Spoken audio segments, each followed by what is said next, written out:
14, 2019, Republic Act 11213, or the Estate Tax Amnesty Law was passed to provide amnesty to settle the estates of deceased persons. This is because when a person dies, for his or her property to be transferred in the name of his or her heirs, the estate tax must be paid first. The passage of the estate tax amnesty is very beneficial because presently, the estate tax rate in the Philippines is at 6% of the net estate. This is under the Tax Reform for Acceleration and Inclusion Law or the TRAIN Law that took effect on January 1, 2018.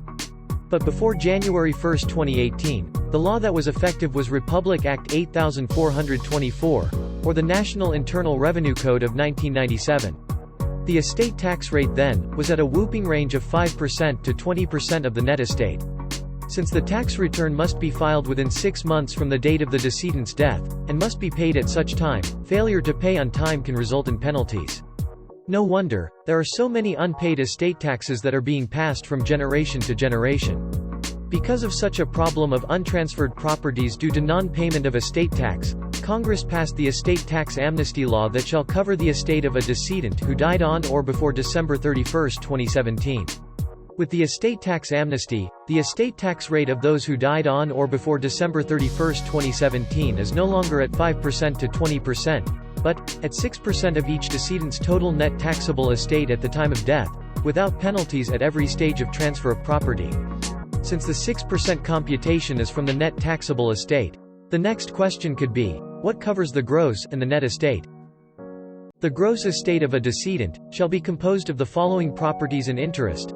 For residents and citizens, it shall cover all properties, real and personal, tangible and intangible, wherever situated.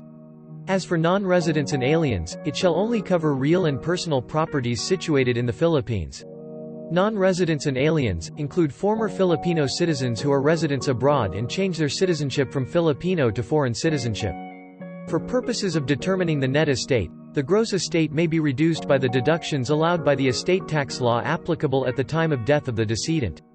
Examples of allowable deductions are actual funeral expenses, claims against the estate, unpaid mortgages and more.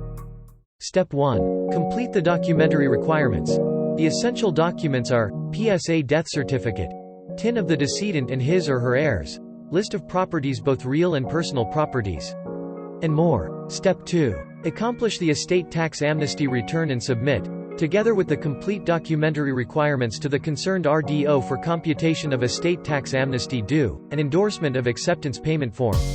Notably, BIR Revenue Regulation No. 17/2021 dated July 26, 2021 states that proof of settlement of the estate need not accompany the estate tax amnesty return.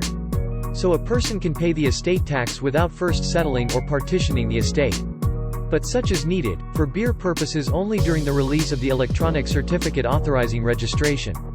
Step 3. Present the RDO endorsed acceptance payment form to the authorized agent banks, or revenue collection officers, and pay the amnesty amount. Step 4. Submit the validated acceptance payment form and proof of payment to the concerned revenue district officer, which shall not be beyond June 14, 2023 under Republic Act 11569. Step 5. Receive the certificate of availment and the electronic certificate authorizing registration from the RDO. It is understandable that the collection and processing can be very tasking.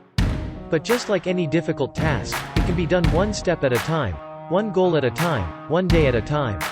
What is important is that you are moving forward, and little did you know you have completed the process and have reached your goal. If you want to learn more, you read our blog at realpropertyguide.ph.